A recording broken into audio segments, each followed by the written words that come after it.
정부에서 제출한 59조 원 규모의 2차 추가 경정 예산안을 놓고 국회가 본격적인 심사에 들어갔습니다. 각 상임위별로 예비 심사가 진행되고 있는데요. 국회 취재기자 연결해서 자세히 알아보겠습니다. 방준혁 기자.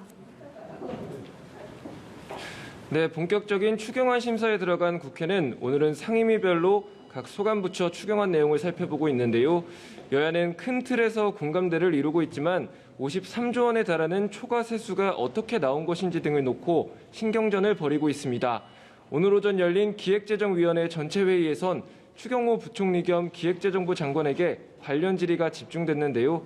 초과 세수가 어떻게 나온 것인지를 묻는 질의에 추 부총리는 보수적으로 계산했다면서도 세수가 덜 들어올 경우 국채 상환 계획을 변경하겠다고 말했습니다.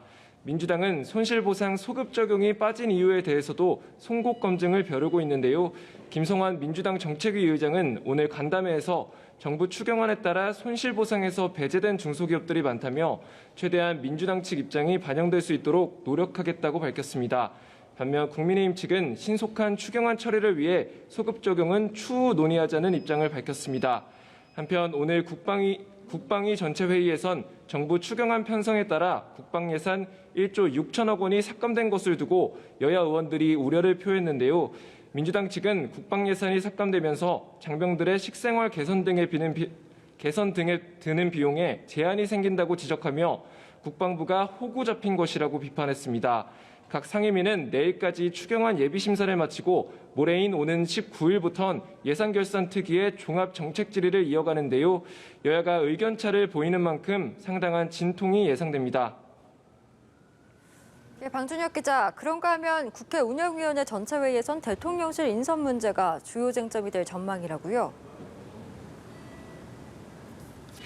네, 여야 원내 지도부로 구성된 국회 운영위는 조금 전 오후 3시 전체 회의를 열고 대통령실과 국가안보실 등 추경안 심사에 나섰습니다.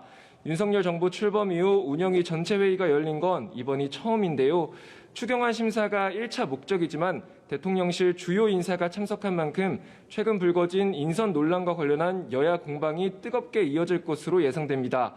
특히 최근 성비위 논란이 불거진 윤재순 대통령 비서실 총무비서관도 오늘 회의에 참석했는데요. 윤 비서관은 검찰 재직 시절 성추행이 적발되고 과거 쓴 시에 성추행을 미화하는 내용을 담았다는 논란이 이어지고 있어 관련 질의가 집중될 것으로 보입니다. 민주당 박홍근 원내대표는 오전 회의에서 윤 비서관에 대한 파상 공세를 예고했는데요. 인사 참사이자 검증대에 올라갈 수도 없는 인사라며 국민적인 우려를 전달하고 반드시 책임을 묻겠다고 강조했습니다. 반면 여당인 국민의힘은 정부 인사 논란에 연일 방어막을 펴고 있는데요. 권성동 원내대표는 오늘 아침 라디오에서 본인의 얘기를 들어본 뒤에 판단해야 한다며 무작정 일방적으로 단죄하듯이 하는 건 적절치 않다고 말했습니다. 윤 대통령 측은 윤 비서관 사퇴론에 선을 긋고 있는 데다 한동훈 법무부 장관 후보자에 대해서도 임명 강행 수순을 밟으면서 여야 간 갈등은 더욱 커질 것으로 예상됩니다. 지금까지 국회에서 전해드렸습니다.